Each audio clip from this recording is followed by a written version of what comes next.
Hey everyone, Heather Williams here with the California AfterSchool Network, and I am here hosting another Fireside Chat, as always, with Michael Funk from the CDE Expanded Learning Division. And we have two special guests with us today, two more of our California Expanded Learning Leadership awardees. And so this is the fourth in a series of chats with our awardees this year.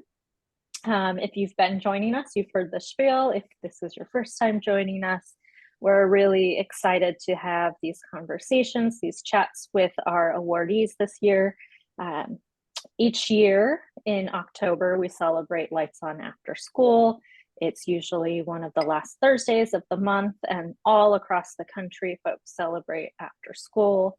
There are thousands of sites, all recognizing the importance of after school, thus keeping the lights on after school, and folks really celebrate. And here in California, one of the ways we celebrate is by recognizing just some of the amazing leaders we have all across our state that really lead in expanded learning. And so, yes, expanded learning, not after school. So in California, we use expanded learning to not just encompass after school, but before school, out of school time, all of the expanded learning that happens in those places. So we're excited. This is our fourth and final Fireside Chat. And so we have two guests that we'll be chatting with today, and we'll jump in. And America, I'll turn it over to you to introduce yourself. Thank you, Heather. Hello, I'm Medica Aguirre Gomez. I'm the Managing Director of Catholic Charities Choral Program. CORAL is an acronym for Communities Organizing Resource to Advance Learning. We're an expanded learning program at 22 school sites and one drop-in center. We serve over 2,600 students on a daily basis during the school year and over 2,000 students during the summer, which we're really excited to be able to offer our families and the children an opportunity to do activities that they wouldn't do in the afternoon hours. And where families could feel that they have a child in a very safe environment and they know they can be at work not worrying about it and come and pick up their child and knowing that they got fed, they got their homework done. And what I tell my team is that the 3 hours plus are with us, they should have the best time. Every child should have the best time throughout the day. Sometimes I've said it once with our superintendent, and he looked at me, he's all like, wait, they're having fun with us as well. And I always tell him, like, in addition to, now I keep on saying, in addition to the school day, they're having 3 extra fun hours throughout the day. So that's who I am. I'm really excited to be here, and I can't wait to share more about our program and to learn about others as well. So, and I'll pass it down to Jane. Thank you so much. Jane Dana, Director of Expanded Learning for the Lancaster School District. We have 20 school sites. We serve approximately 2,000 students.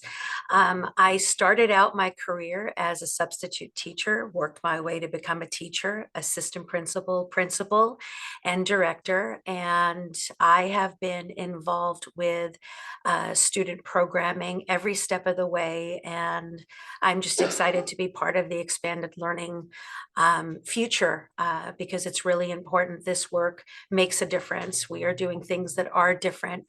We're giving students opportunities to try things that they normally don't have time during the academic day, but it's disguised learning and it's exciting, and I'm proud to be doing this work with my team and colleagues in the state.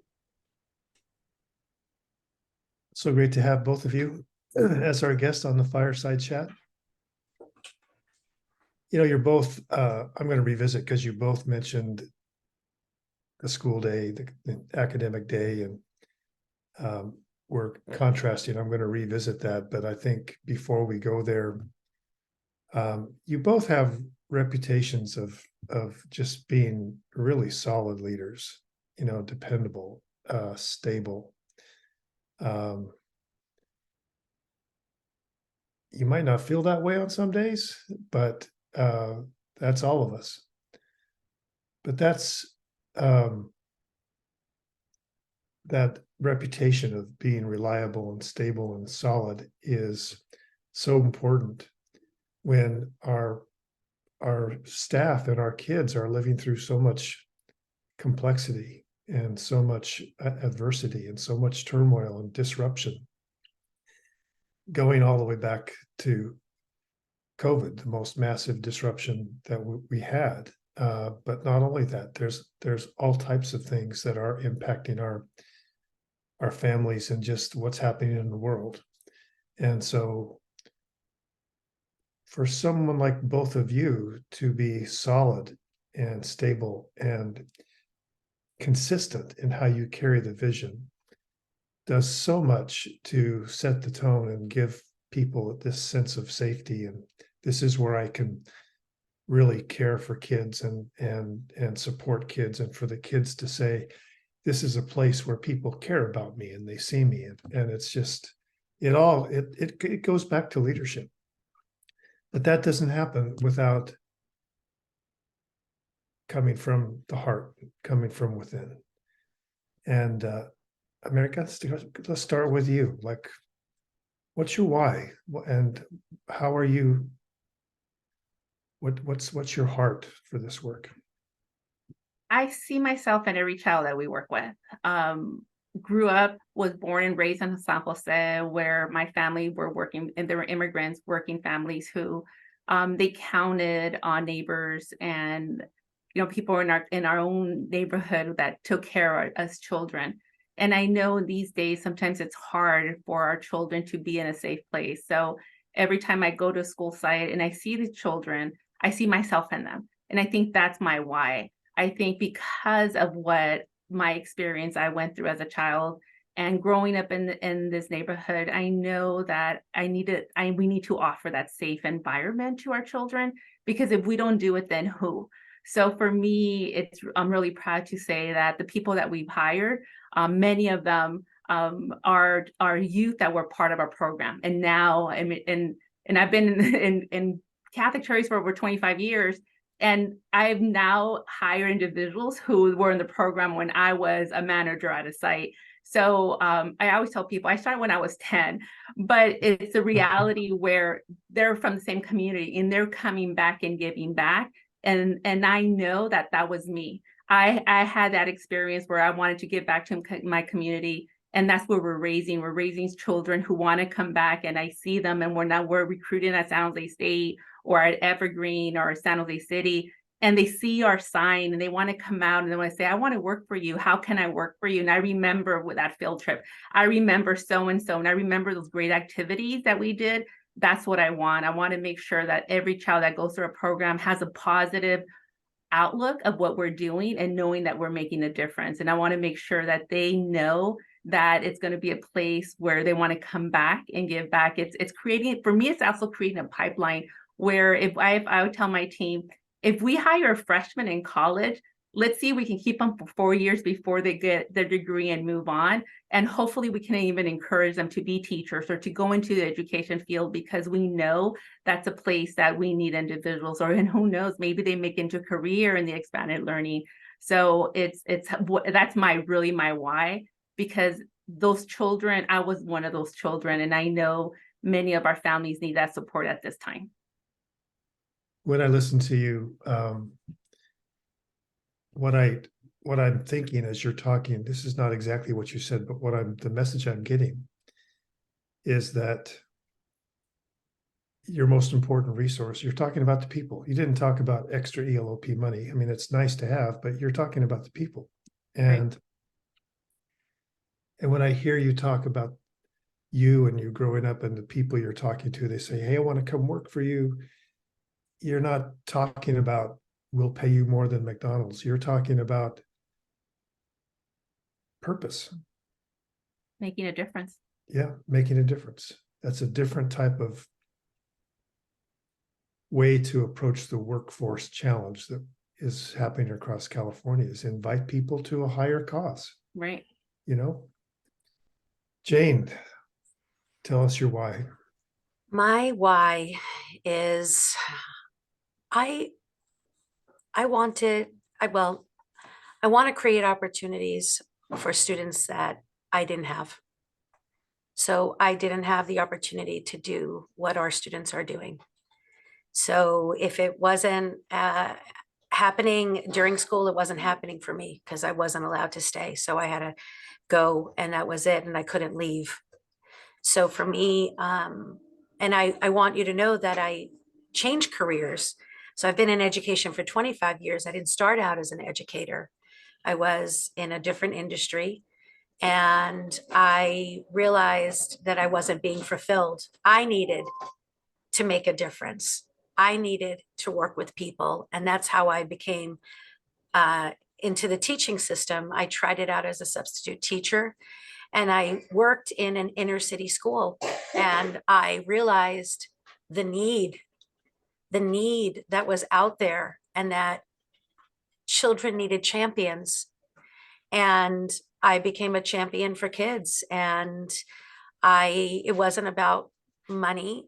It was about purpose. It was about making a difference. And I grew, and I became a leader within. And my students, I watched my students grow, and I was part of that growth, and I was proud of that. And I wasn't looking to go any further than being a teacher, but I realized that I could make a bigger difference.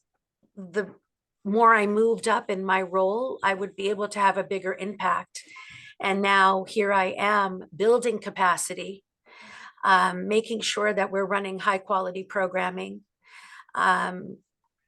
seeing people grow and leave after school programming to go and get full-time jobs, because we're building their self-worth in our community. And it really feels good. And I'm doing what I didn't originally know I was going to do. But once you get bitten by I make a difference in the world, I love what I do, and I'm proud of what I do. And I love seeing our children happy and not wanting to go home at the end of the day, and families saying, "What are you doing? What are you doing?" And kids telling their guardians, "I want to go to school on a Saturday." Where do you hear that? So it's my why is a lot of layers of why. And you can sense the depth of those layers as we listen to you. Your heart really comes through in a very powerful way. And that goes back to that leadership that sets the tone for everyone that interacts with kids. And I suspect you guys do amazing activities, but is it fair to say that the kids want to come back on Saturday because they're going to see someone on staff that they know? Yeah, and the biggest thing that we emphasize is really that relationship building and that student voice. We give them what they want. We ask them what they want, and we make sure that we're not just giving them what we think they want. So it makes a difference when the students are involved in the programming and they're excited about it. And I get beautiful little notes from students or families who are just like, "Oh my gosh, like my child learned so much in after school." And I'm like, "Yep, my child learned so much during a non-school day program," because people don't realize that they are learning. They just don't know that they are learning because it doesn't look typical. One of our friends and inspiration for us, Karen Pittman, always talks about kids are learning everywhere they are from everyone they're around. And to help our expanded learning people understand, yeah, this is learning, that there's learning that's taking place here. And we've started to refer to our staff as community educators. You are an educator, right? And it's and that kind of leads to something I mentioned just a bit ago, because in both of your opening comments, you were, well, America, you were kind of you were doing the dance that I've done most of my career, which is you're not the school day, you're after school, and then after school, that's a time and a place. We're more than that. So we're expanded learning. We're not just more. We're like this. Right. And but then exactly what happened to you? Then you realize, well, but wait a minute. We're not trying to disrespect the school and teachers and staff. What research has shown us through the Summer Matters campaign and some other things is that the magic happens most powerfully when you get certificated educators who understand the complex interventions that some children need to be able to get over a learning disability or dyslexia or something like that. And that takes special training, but when combined with a community educator who is from the community, looks like the kids, has a deep relationship, the combination of those two things and those two humans, the certificated educator and the community educator, working closely in an environment of trust is so powerful. So it's not one or the other. It's both. I'm just interested to hear your response to my comments, either one of you.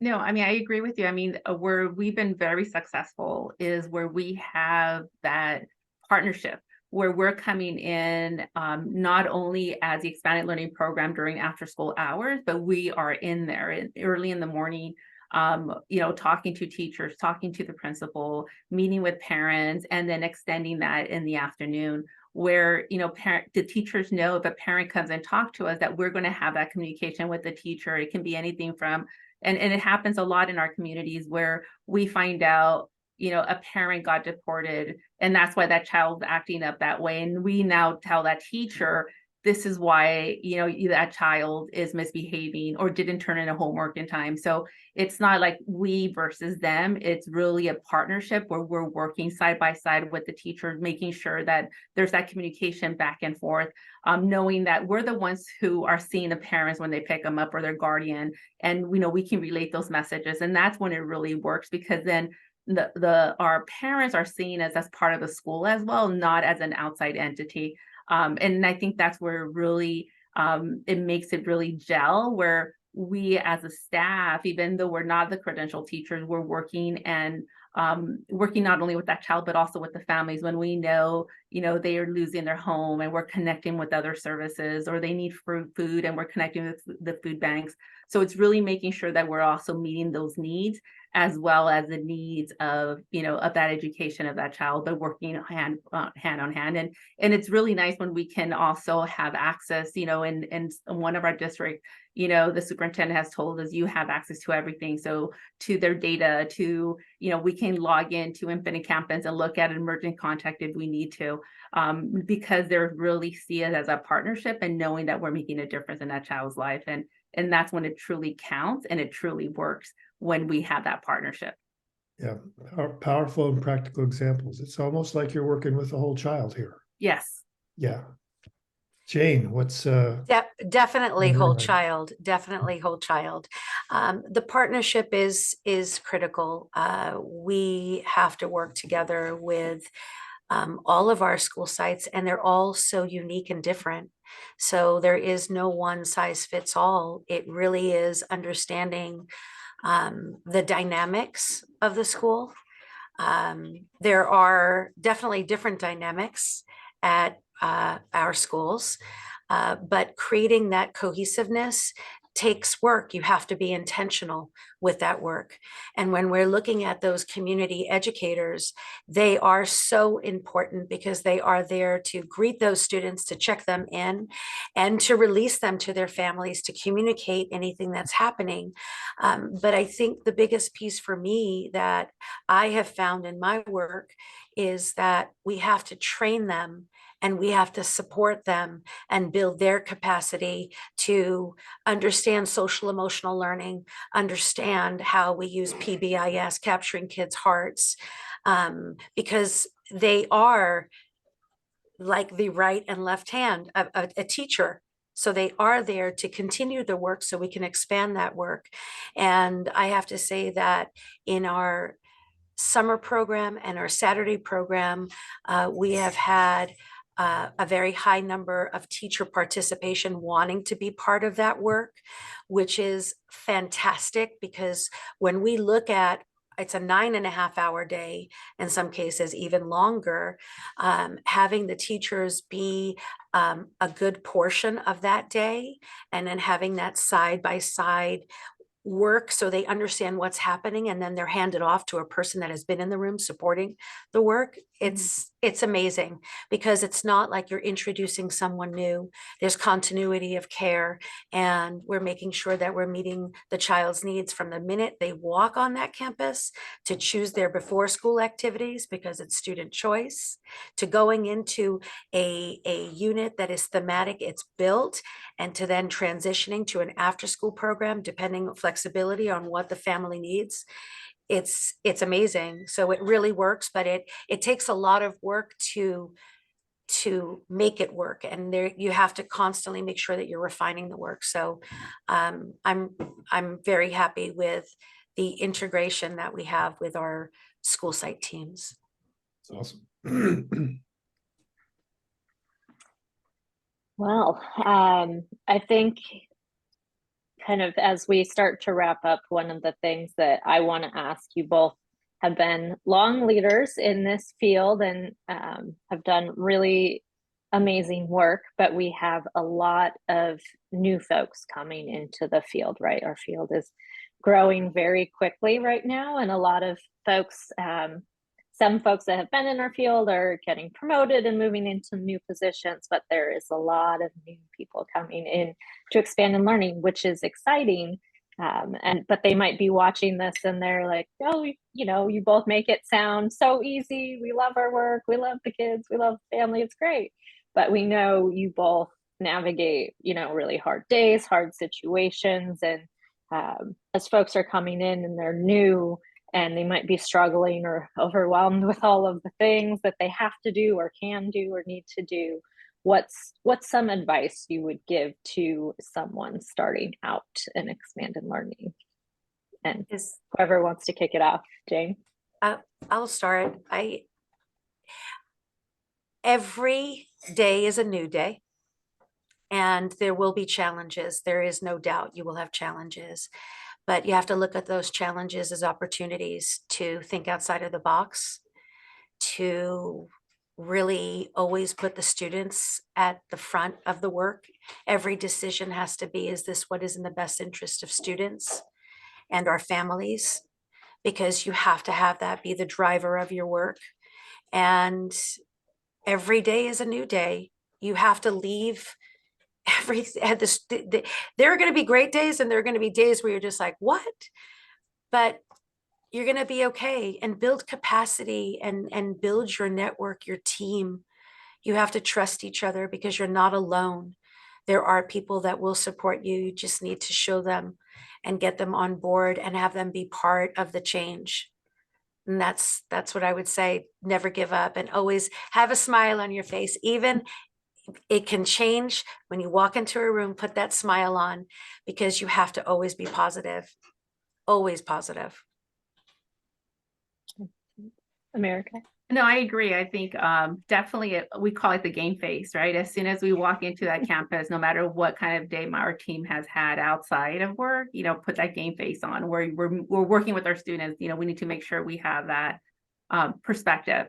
But definitely, if someone's coming new, I would suggest for them to get to know other providers, other school districts, reach out, find out who's doing, who's doing a program, who have you seen or heard is doing an awesome job, and go and visit. Because I truly believe that as an Expanded Learning Network, we need to share our resources. Let's share our best practices, because whatever is working at my site might work at your site, maybe with some modification, but I'm willing to share, because I know as Coral, Catholic Charities Coral, I won't be able to offer, even in the county of Santa Clara, I can't offer every program, a Coral program to the students in our county, but I can share our resources, and I can let you know what works at my site. Maybe it can work at your site, because my goal is that every child should get an excellent program, and that's what we should all strive for. So one suggestion, reach out. You know, I think we're in an Expanded Learning program. We love to share. We love to share our experiences and what's best practices we have. And I think, you know, reach out for those individuals who are willing to share what's out there, and take advantage of it. Go and visit sites. I would I welcome anybody to come to our site and see what we're doing. And because I can talk to blue in the face and talk about how great our kids are having a good time, but not until you come and see it, it's a whole different story. So I welcome anybody to reach out, and I'd love to give them a tour of what we're doing and share our best practices, and hopefully you can share yours with us. Well, thank you, America, and thank you, Jane. And I think in your advice, you both really kind of elevated the importance of community. And that's really one of the reasons Michael and I started the Fireside Chats, right? To make sure that our field, it's huge. California is a huge state. We have folks all over, and as a way to connect the community, even during COVID when it was hard to feel connected. But we have this amazing resource of the leaders in our field, and it's important for folks to be connected. And so appreciate you both very much for coming on and just sharing a little bit about who you are and your experiences and some of your advice. And just want to really recognize you for this award. You both were selected, as well as the rest of the group, really recognizing your leadership and not just what you do for our students, but for their families, for communities, for staff. And so just want to say a huge thank you to both of you. Very well-deserved award. And Thank you. Michael, I'll turn it over to you for any closing thoughts. Yeah, well, if you're watching this Fireside Chat, you just have been invited to connect with Jane and America, and you'd be wise if you did. So I don't think it's quite like diners, drive-ins, and dives where Guy Fieri shows up and all of a sudden your business, like, you'll have lines out the door. But I hope that people will take advantage of the offer to go visit the sites and get firsthand. I don't think we do that enough. And I think there's reasons why we don't, because we're so tied into the day-to-day and it's hard to break away. But I think it's sometimes we think professional development is paying a lot of money to go somewhere and go to a conference. And sometimes it can be, I'm taking the afternoon off and I'm going to drive over to San Jose, something like that. I said something similar to this last week, but I feel Jane and America, I hope and want you to deeply embrace the honor that you've been given and the recognition that you've been given. As leaders, sometimes we think it's the right thing to deflect, oh, it's everybody that works for me, I got a great team, and you do, and that's true. But sometimes deflecting doesn't allow others to fully be inspired. And so I would encourage you to fully embrace your greatness, fully embrace the honor, and know that the recognition is authentic. Heather and I admire you. We're inspired by both of you. And this is my why, that you too can lead as you do and flourish. And you've given my heart a boost today. So let's all go lead with love. And thank you, Heather, for hosting. Thank you. Until next time.